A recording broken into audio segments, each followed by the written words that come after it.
நிறைய பேருக்கு வந்து இந்த ஸ்டாண்டிங்லேயே ஒர்க் பண்ணுறவங்களுக்கோ சரி, இல்லை கொஞ்சம் வயதானவர்களுக்கோ சரி, இந்த வெரிகோஸ் பெயின் அப்படின்ற சொல்லிட்டு நிறைய பேருக்கு வருது.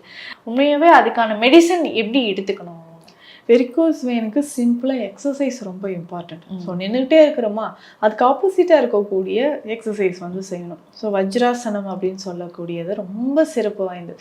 காலையில் ஒரு 5 மினிட்ஸ் அந்த வஜ்ராசனம் காலை மடக்கி நல்லா நம்ம உட்காந்துருக்கிறது, பிரெயின் பவர் யோகான்னு சொல்கிற தோப்புக்காரணம் போடுறது, படுத்துட்டே சைக்கிளிங் எக்ஸசைஸ் பண்ணுறது, இது எல்லாமே நமக்கு லோயர் லிம்ஸ்க்கு பிளட் சர்க்குலேஷனை இன்க்ரீஸ் பண்ணுது.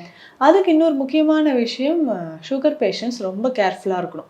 ஸோ டயபெட்டிக் அல்சர் வர்றது நிறைய பேருக்கு நம்ம பார்க்குறோம். ஸோ அந்த வெயின்ஸ் வந்து பர்ஸ்ட் ஆகும்போது ரத்தம் ரொம்ப தேங்கி தேங்கி லேசாக புண்கள் ஏற்பட்டுச்சுன்னா அது குணமாகறதுக்கே ரொம்ப கஷ்டமாக இருக்கும்.